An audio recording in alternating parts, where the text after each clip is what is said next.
review, no? And of course, at yung mga SK members nga ni Aron. Ako makauban sa buhat. Wala ginisla kakupas si Kupas. Pagtabang nako, sila yun naghatag nako energy, inspiration to work.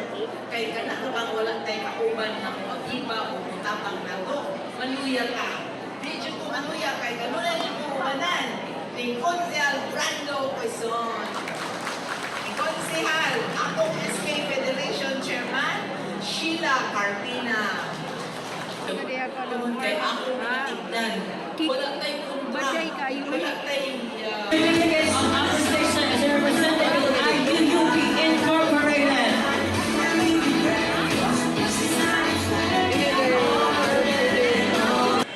Jeepney drivers, itong mga businesses na wala pa na members sa pag-ibig, pwede na mo i-assist sa ilang membership niya. Kato kung naputol ng ilang contributions kay nag-work sila before o niya, karon wala na, niya nag-business na sila, pwede ninyo i-continue ang inyong membership. Doon lang mo sa akong lamisa kay i-assist mo na mo.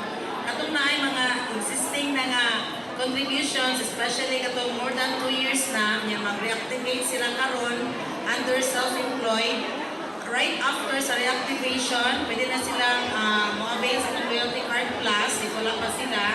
And then, maka-avail po ng multi-purpose loan on the spot. Kaya mo i-process sa among office ini balik na mo. So, katong mga vendors na nagtuong nga dili mo pwede ma-members sa pag-ibig ongoing, pinang among campaign for the